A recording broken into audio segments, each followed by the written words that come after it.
हमारे साथ बने रहने के लिए दोस्तों चैनल को सब्सक्राइब करें, मेरे वीडियो को लाइक करें और शेयर भी करें। तो कैसे हैं आप लोग? आई होप यार जैसे भी होगे मजे में होगे। तो दोस्तों आज की वीडियो में हम अपने एक ऐसे सामाजिक घटनाओं के बारे में बात करेंगे जो कि हम सबों के लिए एक बहुत ही शर्मिंदगी का विषय है। तो हम बात करेंगे आज की वीडियो में हाथरस की घटनाओं पर। हाथरस में जो ये बलात्कार का जघन्य मानवता विरोधी, मानवता को शर्मसार कर देने वाली घटना घटी है, हम उसी के बारे में बात करेंगे। हम उस घटना पे बात नहीं करेंगे कि वो क्यों हुआ और कैसे हुआ। इस पर तो आपने बहुत ही शोर शराबा सुना होगा। मीडिया इसको अपने पक्ष में भुनाने पे लगे हैं। वो इसको भुना के अपने टीआरपी को गेन करने में लगे हैं। विपक्षी राजनीतिक पार्टियां इसे अपने तरीके से भुनाकर वोट बैंक के चक्कर में लगे हैं। तो हम इस पर बिल्कुल बात नहीं करेंगे कि ये घटना कैसे हुई और किस तरह से इस घटना को अंजाम दिया गया और पुलिस ने क्या किया, प्रशासन ने क्या किया, मीडिया ने क्या किया, राजनीतिक पार्टी ने क्या किया। हम इस विषय में बिल्कुल भी नहीं पढ़ेंगे। हम बात करेंगे कि ये क्यों हुआ और ये होता क्यों है। आपने बहुत ही सुना होगा इस घटना पे, ये जो हाथरस में ये जो घटना घटी है, ये बलात्कार की जो जघन्य घटनाएं घटी है, तो आपने सुना होगा कि मीडिया बहुत शोर मचा रहा है, राजनीतिक पार्टियां बहुत शोर मचा रही है, बहुत से लोग बहुत सी चीजें कर रहे हैं। जैसे राजनीतिक पार्टियां अपना एक अलग ही इसको तुल देने में लगा हुआ है, वो इसके थ्रू अपना वोट बैंक साधने में लगा हुआ है। वो अलग अलग तरह के बयान दे रहे हैं कि मुख्यमंत्री इस्तीफा दे, तो ये करे तो वो करे। तो मेन मुद्दा ये नहीं है। अगर मुख्यमंत्री, एक बात आप हमें बताइए कि अगर मुख्यमंत्री योगी आदित्यनाथ जी इस्तीफा दे देते हैं तो क्या ये आगे इसका गारंटी लेते हैं राजनीतिक पार्टी की ये बलात्कार की आगे घटनाएं नहीं होगी? नहीं, ऐसा बिल्कुल नहीं होगा। ये आगे भी होंगी और होते भी रहेंगी। ऐसा ये नया नहीं हुआ है, ये कोई नई बात नहीं है कि ये घटनाएं आज पहली ही बार घटा है। नहीं, ये आज से पहले भी घटा था और आज के बाद भी घटेगा। ये होते रहेगा, ये बार बार होते रहेगा। ये कोई नई बात नहीं है। तो हम इस चक्कर में बिल्कुल नहीं पड़ेंगे कि राजनीतिक पार्टी क्या बोल रही है, मुख्यमंत्री इस्तीफा दे रहे हैं या नहीं दे रहे हैं। आपने इस विषय में बहुत से बेतुका बयान सुना होगा। अब कुछ राजनीतिक पार्टी के प्रवक्ता या फिर विधायक जो भी हैं, वो कह रहे हैं कि कंगना रनावत को तो केंद्र सरकार ने, मतलब कि कंगना रनावत को तो केंद्र सरकार ने Z+ Y+ ना जाने क्या क्या सिक्योरिटी दे के रखा है, तो हमारी बेटियों को, भारत की और बेटियों को क्यों नहीं। तो उनके कहने का क्या मतलब है कि मान के चलिए एक आंकड़ा निकाल लेते हैं हम कि अगर भारत में 60 करोड़ बेटियां रहती हैं, महिलाएं, औरत जो भी है, 60 करोड़ या 50 करोड़ पकड़ लो, 50 करोड़ रहती है, तो उनके कहने का क्या मतलब है कि 50 करोड़ को Y+ सिक्योरिटी देनी चाहिए। इसका मतलब है कि अगर Y+ सिक्योरिटी में 6 आदमी ही जोड़ लें हम, कि 6 सैनिक अगर उसके सिक्योरिटी में लगे रहते हैं, तो आप 50 करोड़ को 6 से गुना कीजिए तो 50 छंकी 3, यानी कि 50 छंकी 300, तो यानी कि समझ लीजिए कि आप 3 अरब, यानी कि उस 50 करोड़ के को सिक्योरिटी देने के लिए 3 अरब सिक्योरिटी गार्ड होनी चाहिए। तो ये तो मतलब इसका कोई बेस ही नहीं, ये बिल्कुल नहीं हो सकता। तो हम इसी पे बात करेंगे कि ये घटनाएं आखिर होती क्यों हैं, ये घटती क्यों हैं और इसमें गलती किसकी है। तो चलिए हम इस पे कुछ विस्तार से चर्चा करते हैं। तो इसके कुछ 2-4 बिंदुएं हैं, हम उस पे बात करेंगे। तो सबसे पहला जो बिंदु है, इस घटना को घटने में सबसे पहली जिसकी गलती है, कि ये जिसके गलती के कारण, जिसके लापरवाही के कारण ये बार बार घट रहा है, वो सबसे पहला जिम्मेदार है, वो है समाज, मतलब कि हम लोग। इस घटना को घटने के दरमियान में सबसे बड़ा जिम्मेदार है हम लोग। हम लोगों के अंदर ये आदत सी हो चुकी है। इसी बार को पकड़ लो कि ये घटनाएं आज से पहले भी, कुछ पहले भी घटी है, उससे भी पहले भी घटी है। तो हम लोग क्या करते हैं कि जैसे ये घटना घटती है, मोमबत्ती जला के शुरू हो जाते हैं, मुख्यमंत्री हाय हाय, पुलिस प्रशासन हाय हाय, इसको न्याय दो, उसको न्याय दो।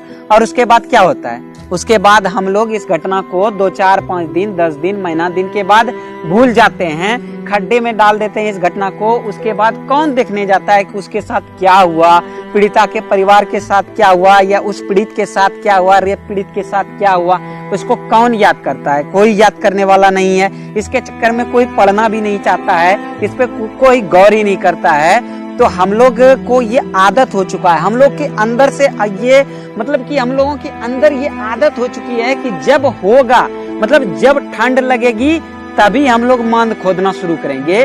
तो सबसे बड़ी गलती है हमारा कि हम लोग इस घटना को, जो घटना होती है जब होती है तभी हम लोगों ने, वो गीदड़ देखा आपने, गीदड़ को जब ठंड लगती है ना तो फिर वो हुआ हुआ करता है। उसके हुआ हुआ करने का मतलब है कि तब वो चिल्लाता है कि नहीं मुझे ठंड लग रही है, अब मुझे मांद खोदना है, या अब मुझे उस ठंड से बचने का उपाय करना है। जस्ट उसी तरह हम लोग व्यवहार करते हैं कि जब हम लोगों को ठंड लगती है तब हम लोग भी हुआ हुआ करना चालू हो जाते हैं, और 2-4 दिन हुआ हुआ करते हैं, मोमबत्ती जलाते हैं, कैंडल मार्च निकालते हैं, ये वो करते हैं, और फिर उसे, इस घटना को खड्डे में डाल देते हैं, उस घटना को, और सो जाते हैं अपने अपने कान में तेल देके। तो यही आपकी यही लापरवाही उन दरिंदों को बल मिलता है, उस दरिंदों के लिए बल का काम करता है, कार्य करता है बल देने का।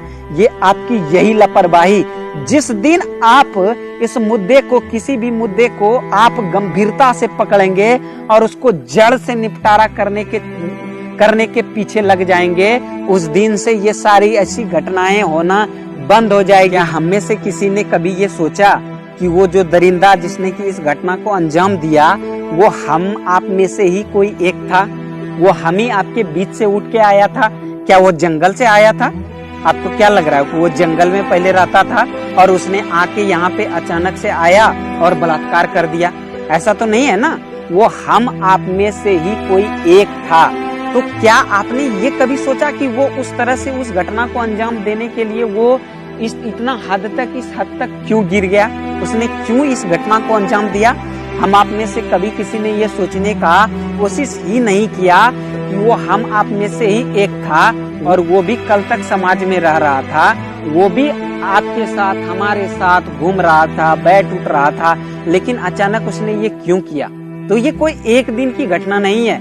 इसके पीछे हमारा खोखला समाज और हमारे समाज में जो ये जो गंदगियां आ गई है, ये मानसिकता सबसे बड़ी बात है कि मानसिकता, समाज की ये जो मानसिकता समाज में जो ये पल रहा है, सिर्फ उसमें ही नहीं, उसके जैसे और भी बहुत हैं, उसके जैसे और भी उसके बहुत से फॉलोअर हैं जो कि उस घटना को आगे भी अंजाम देंगे। उसके अंदर ये मानसिकता पल रही है, उसके दिमाग में ये कीड़ा घुस गया है। तो सबसे पहला समाज का काम होता है कि आपको एक ऐसे स्वच्छ समाज का वातावरण बनाना है जिसमें कि ये कीड़ा उन या तमाम ये जो भी आगे आने वाले ऐसे और भी होंगे, उनके अंदर से ये कीड़ा निकल चुके। सिर्फ हमारे और आपके चिल्लाने से नहीं होगा कि उसको दरिंदे को फांसी दो, बलात्कारी को फांसी दो, मार दो, काट दो, इससे कुछ नहीं होएगा। क्या आज तक दुनिया में इतना युद्ध हुआ? क्या युद्ध से सारी समस्याएं खत्म हो गई? बिल्कुल नहीं। युद्ध से कोई समस्या खत्म नहीं होता। हम किस समस्या को खत्म करेंगे? क्या हमें पता है कि कल कौन फिर बलात्कार करेगा या कल कौन फिर उस घटना को अंजाम देगा? हमें नहीं पता है। तो उसका कारण है वो मानसिकता। उस मानसिकता की भी बहुत सी कारण है। हम अपनी संस्कृति को भूलते जा रहे हैं। हमारे समाज में क्या दिखाया जाता है? हमारे समाज में अब एक भी ऐसी सामाजिक घटनाएं होती है जिसमें कि हमें अपने धर्म, शास्त्र, संस्कृति का ज्ञान दिया जाता हो? बिल्कुल नहीं। हम अपनी धर्म संस्कृति को भूलते जा रहे हैं, पश्चिमी सभ्यता को अपनाते जा रहे हैं। फिल्मों के नाम पर हम क्या देख रहे हैं? अश्लीलता से भी महा अश्लील चीजों को हम देख रहे हैं। जो अश्लील में भी महा अश्लील है, उसे बोलने लायक मैं नहीं समझता।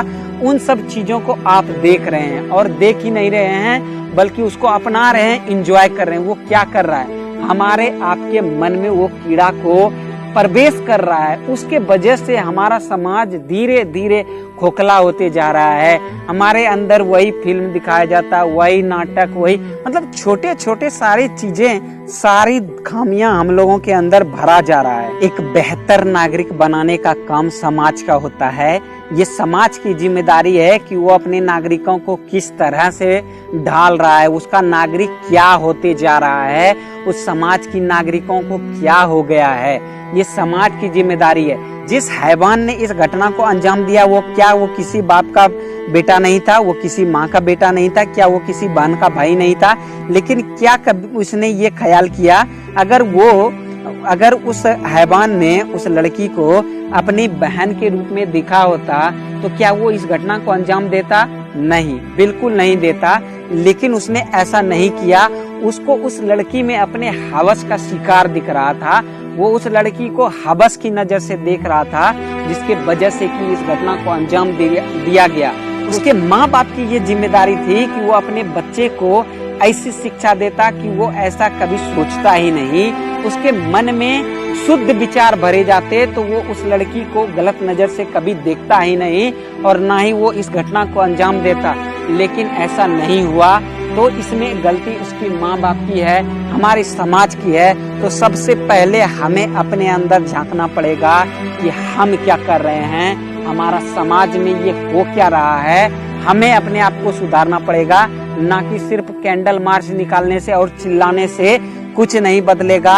और अगर आपको मेरी बातों में नई सच्चाई नजर आ रही है तो आप इसी तरह से कैंडल मार्च निकालो और देखो कि क्या ये घटनाएं रुक जाती है।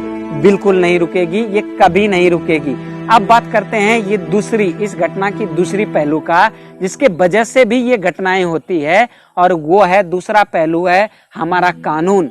हमारा कानून इतना दुर्बल लाचार है कि उन अपराधियों के मन में ये खौफ ही नहीं है, वो बेधड़ल्ले से इस घटना को अंजाम देते हैं और फिर बड़े ही मजे से दिन गुजारते हैं। वो जानते हैं कि अगर पहले तो कुछ होगा नहीं, और अगर होगा भी तो उस घटना का सजा सुनाते सुनाते, उस घटना का निष्कर्ष निकलते निकलते कई साल निकल जाएंगे, तब तक वो ऐसे और कई बलात्कार कर देंगे, ऐसी कई लड़कियों का और रेप कर देंगे। और सबसे बड़ी कमजोरी इनमें से एक जो है वो हमारे कानून में है। हमारे कानून में ऐसा प्रावधान होना चाहिए कि तत्काल में तुरंत अगर साबित हो जाए कि हाँ उस लड़की का बलात्कार हुआ है और इसी लड़के ने किया है, तो तुरंत उस लड़के को, उस दरिंदे को वहीं चौक पे, चौराहे पे टांग के उसका गर्दन को सर से कलम कर देना चाहिए। दरिंदों के साथ किसी भी प्रकार की रहम बरतने का कोई जरूरत ही नहीं है। आप उसके साथ रहम बरतेंगे कि इंसानियत की भी एक सीमा होती है, इस तरह से आप नहीं मार सकते, ये नहीं कर सकते, वो नहीं कर सकते। तो अगर आप किसी को इस तरह से नहीं मार सकते तो वो मार सकते हैं। अगर आप नहीं मार सकते लेकिन वो मार सकते हैं, तो फिर आप तैयार रहिए। तो कानून हमारे जोर से ही बनता है। आप जोर उठाइए कि सरकार ऐसी कानून को लाने में विवश हो जाए, कानून में ऐसे प्रावधान हो कि बलात्कारियों को तुरंत वहीं पे सजा दी जाए, बीच चौराहे पे सबके सामने सजा दी जाए, पूरे टीवी चैनल पे इसका प्रसारण हो, दुनिया देखे कि हाँ इसका ऐसा करने वाले का अंजाम क्या होता है, तभी इन घटनाओं पे लगाम लगेगी। और तीसरा कारण है हमारी राजनीतिक पार्टियां, सरकार। ये जो राजनीतिक पार्टियां इतना रंडी रोना कर रहे हैं ना आज, उनको कोई फर्क नहीं पड़ता इस घटना से। उनको कोई मतलब नहीं है कि हाथरस में क्या हुआ, पश्चिम बंगाल में क्या हुआ, राजस्थान में क्या हुआ, उनको कोई लेना देना नहीं है। उनको सिर्फ अपने वोट पॉलिटिक्स से लेना देना है। वो पॉलिटिक्स कर रहे हैं, आपकी लाश पे भी वो पॉलिटिक्स कर रहे हैं। आपको देखना पड़ेगा कि वो कर क्या रहे हैं। आपको उनके पीछे नहीं भागना है, उनको उनका देखना है चाल चलन कि वो कर क्या रहे हैं। उनको भी रोकना, विवश करने की जरूरत है कि उनको भी आप इस तरह से, आपको समझाने की जरूरत है। और आप ही समझा सकते हैं, क्योंकि आपके हाथ में ही वो पावर है कि आप किस राजनीतिक पार्टियों को उठाएंगे और किसको डुबाएंगे।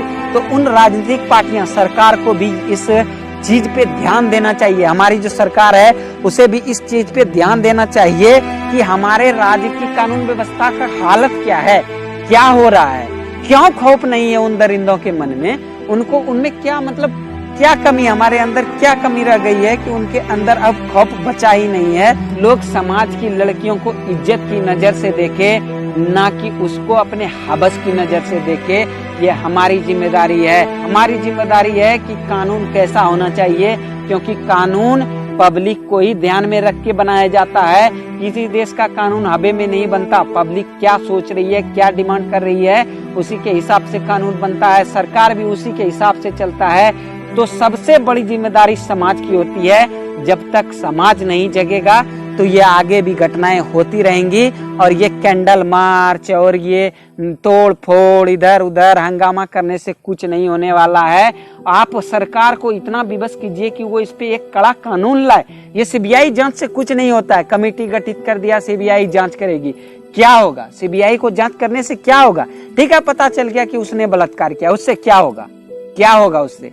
सोचा आपने कि क्या होगा उससे? उससे कुछ नहीं होगा, उससे कुछ नहीं बदलने वाला है। तो आप ये डिसाइड कीजिए कि ये जो घटनाएं घट रही है उसका जड़ क्या है, निष्कर्ष क्या है। उसका निष्कर्ष है सबसे पहले अपने समाज के अंदर सुधार कीजिए, अपने कानून को में सुधार करवाइए, आप सरकार पे दबाव बनाइए कि वो कानून में बदलाव करे, ऐसी धाराओं को लाए जिसके तहत तुरंत ही सजा का प्रावधान हो उन बलात्कारियों के लिए। सरकार को इतना विवश कीजिए कि वो एक नागरिकों की सुरक्षा व्यवस्था का ध्यान रखे, वो समाज के हित में काम करे, तभी इन जैसे बलात्कार की आगे घटनाएं रुकेंगी और तभी हमारा समाज सुरक्षित हो पाएगा। इसी विषय में मैं कुछ आप लोगों से बात करना चाहता था, सो मैंने आप लोगों के समक्ष अपनी राय रखी। अगर आप सहमत हैं तो कमेंट बॉक्स में आप भी कमेंट करें और अपनी भी राय बताएं। आगे मिलते हैं एक नई वीडियो में एक नई टॉपिक के साथ, तब तक के लिए जय हिंद, वंदे मातरम।